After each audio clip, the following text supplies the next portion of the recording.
Sir सबसे पहले तो आज जो ऑल इंडिया अभिभावक संघ का परिचर्चा हुआ सर और बिहार में गिरता शिक्षा व्यवस्था समस्या और समाधान को लेकर के जो आज बैठक हुई सर इस पर सर आप कैसे क्या नज़र रखेंगे? देखिए, बिहार में गिरती शिक्षा व्यवस्था पर आज जो परिचर्चा का आयोजन हुआ, ये सामाजिक परिवेश के लिए और समाज के लिए आवश्यक मुद्दा है।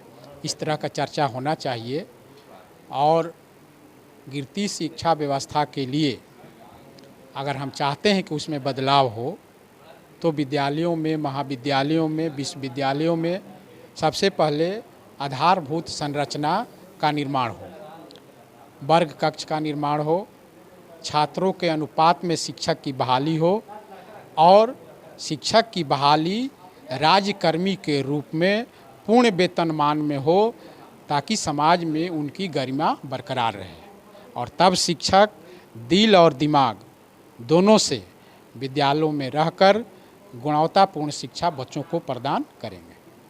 ठीक है सर। और भी हैं मेरे साथ अभी मौजूद हैं सुधा वर्गीय जी और बहुत चर्चित है। मैम सबसे पहले स्वागत है मैम। Thank you. आज की मैम परिचर्चा के बारे में क्या कहेंगे? देखिए, ये परिचर्चा हम शिक्षा से जुड़े लोगों के बीच में चल रहा है और हम लोग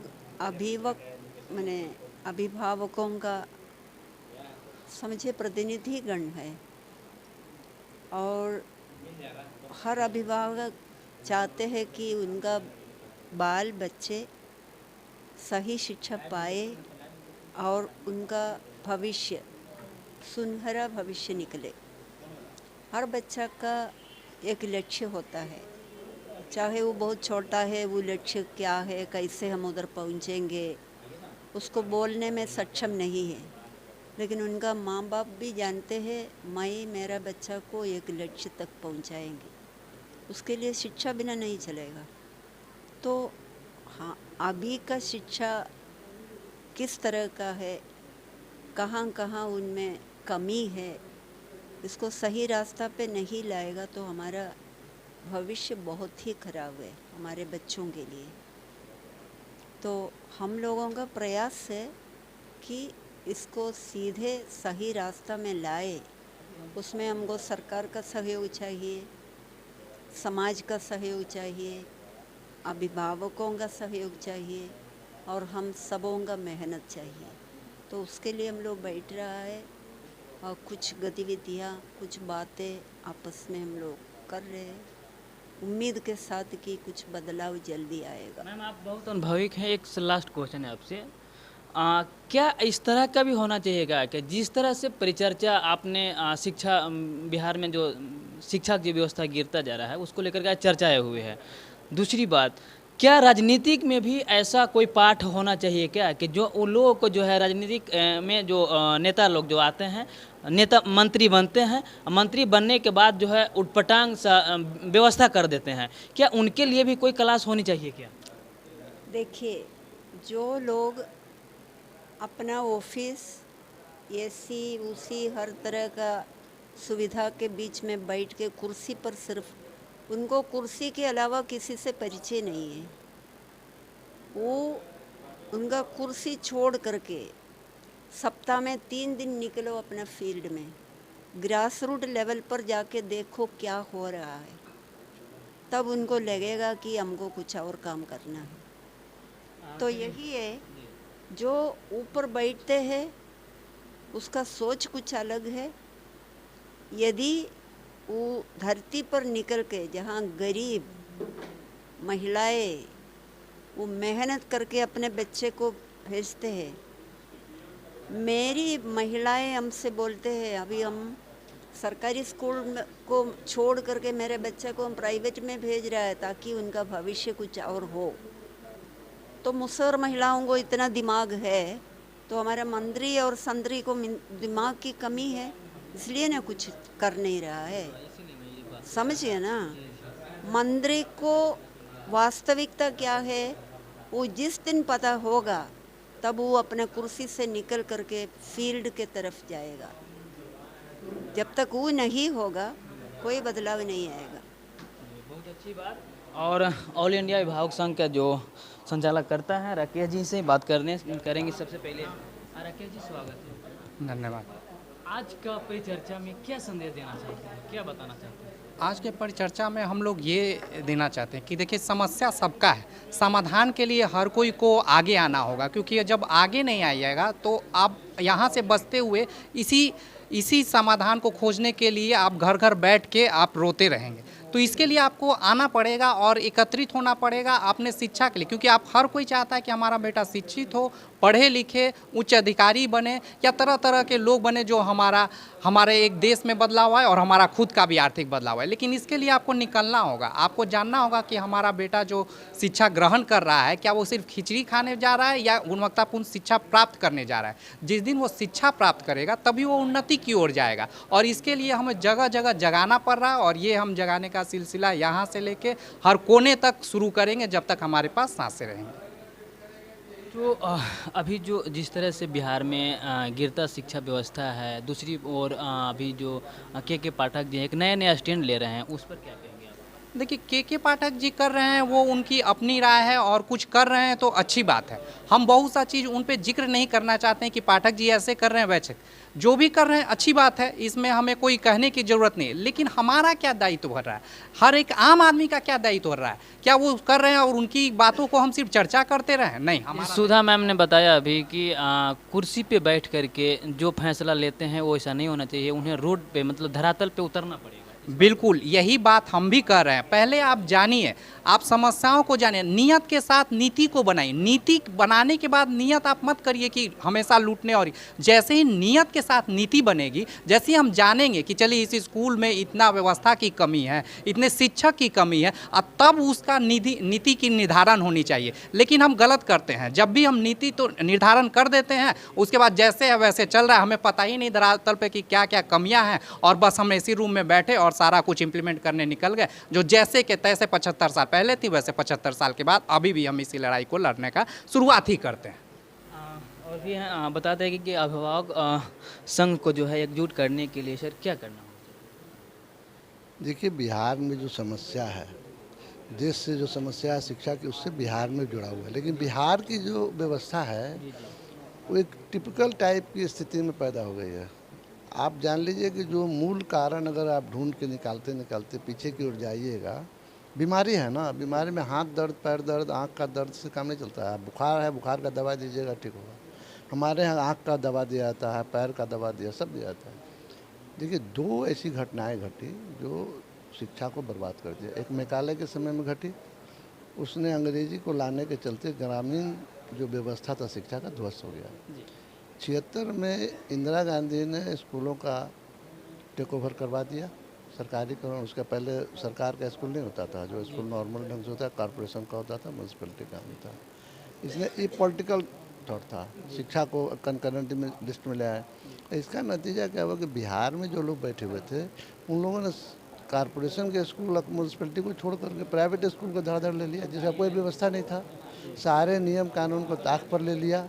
अब आपके सामने आज ऐसी अव्यवस्था पैदा हो गई है कि हमको इस बात को सोचना होगा कि नई ढांचा कैसे बनाया जाए, इस टूटे हुए चीज़ को कैसे जोड़ करके बनाया जाए, क्या व्यवस्था होगी, तभी जा कर के कोई रास्ता निकलेगा। जैसे एक उदाहरण के लिए बोलते हैं, अब इतने स्कूल हैं, प्राइमरी, मिडिल स्कूल हो गया, हाई स्कूल हो गया, उच्च माध्यमिक विद्यालय हो गया, ये सब इतना शहर में रखने की क्या जरूरत है? यहाँ घनी आबादी है।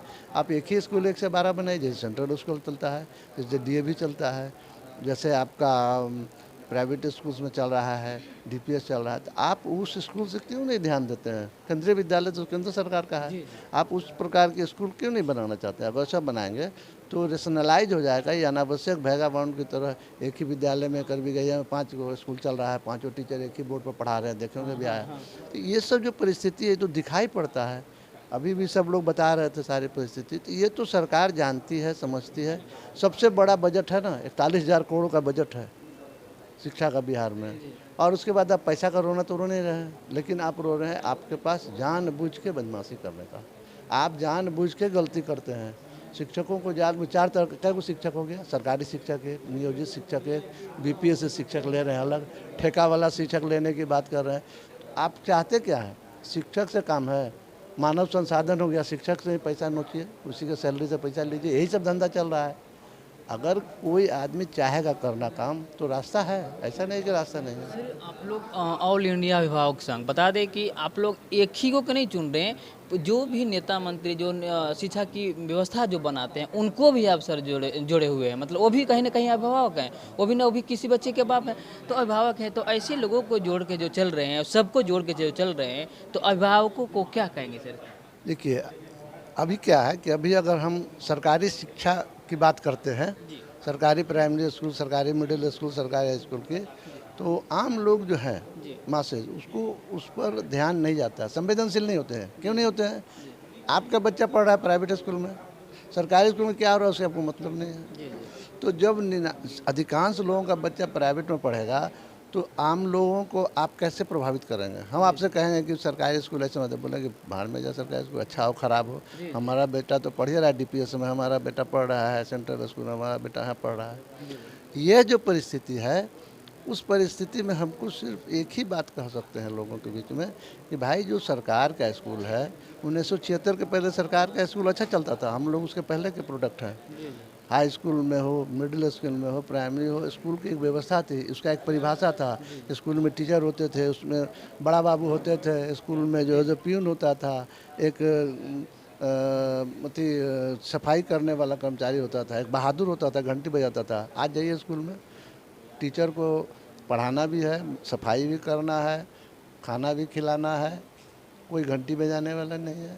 तो आप ऐसा स्कूल खोलें, कोई परिभाषा होगा ना स्कूल का, तो एक भी स्कूल जो परिभाषा के अनुरूप है वो स्कूल लेकर के बताइए कि ऐसा स्कूल क्या तो आपके पास है। आपका नाम जाने? सुनील कुमार सिन्हा नाम। चलिए ठीक है। और भी हैं, एक बात करेंगे। अभी सर ने जैसे बता रहे थे कि एक ही स्कूल में मतलब एक स्कूल है, उसमें जो टीचर जो होते हैं उनके बहुत सारे काम दे देते हैं, तो थोड़ा सा पढ़ाने में भी उन्हें डिस्टर्बेंस होते हैं। तो आप क्या राय रखते हैं? बिल्कुल सही बात है। हम लोग भी सरकारी विद्यालय में पढ़ा करते थे, तो उस समय की जो व्यवस्था थी और उस समय जो मान सम्मान और जो एक वातावरण था वो बिल्कुल अलग था। गुरु और छात्र का एक अलग समन्वय हुआ करता था। अभी तो पहले हम लोग पढ़ने, शिक्षा ग्रहण करने के लिए और सरकारी स्कूल में भी एक परीक्षा दे करके हम लोग दाखिला लेते थे और कम पैसे में, और हम लोग एक बेहतर रिजल्ट, आज भी आप जो डॉक्टर इंजीनियर पुराने हमारे राज्य के हैं वो सरकारी स्कूल के ही छात्र हैं। ये तो शिक्षावाद को ये लोग बाजारवाद बना दिया है। पैसे वालों के हाथ में हमारी सरकार बिक चुकी है, उसके आगे कुछ नहीं। आज आप सोचिए ना, आज इस समस्या से हम आप सभी जूझ रहे हैं। किसके घर में बच्चे नहीं हैं? क्या आप नहीं चाहते हैं आपके मेहनत के कमाई का एक मोटा पैसा शिक्षा के नाम पे चला जाता है? क्या हमारे यहाँ शिक्षण व्यवस्था आप देखिए ना, इतिहास उलट के देखिए, ये पिछले 150-200 सालों में जो शिक्षण व्यवस्था का ह्रास हुआ है, इंग्लैंड से ज़्यादा हमारे यहाँ एजुकेशन लेवल था 98%। उस समय आज से 200 साल पहले आप देख लीजिए, जो ब्रिटेन और इंग्लैंड कहा जाता है, वहाँ 17% लिटरेसी था। हमारे यहाँ की लिटरेसी रेशियो उससे ज़्यादा थी। हमारे यहाँ गुरुकुल व्यवस्था थी, एक शिक्षक जो है हज़ारों हजार छात्र को कंट्रोल करता था। मॉनिटरियल व्यवस्था थी, 9वां का छात्र 8वां को पढ़ाता था, 8वां का छात्र 7वां को पढ़ाता था। अब तो टीचर 100 को भी नहीं पसंद।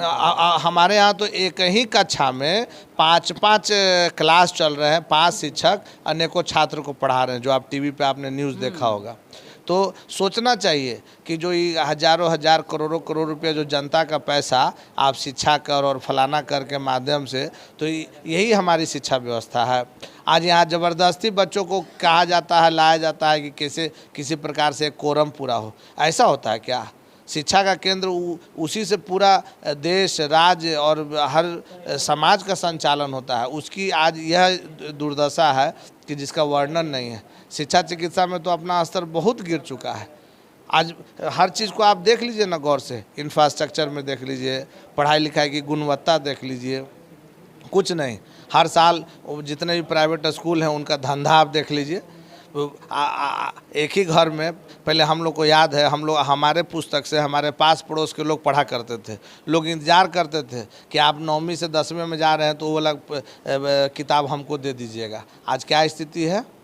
आज देखिए कि हर साल आपको जो है ना बच्चों के किताब, मतलब दाखिला के लिए 2.5-3 लाख रुपया लगता है। आप सोच सकते हैं 2.5-3 लाख रुपया कम नहीं होता है। लेकिन पटना में ही ऐसे ऐसे स्कूल हैं जो दाखिला के लिए, बच्चों के दाखिला के लिए, जैसे लग रहा है कि मेडिकल इंजीनियरिंग कॉलेज में दाखिला होने जा रहा है, उस प्रकार से 2.5-3 लाख रुपया लगता है। ये money, caution money, security money, infrastructure money, क्या है साहब?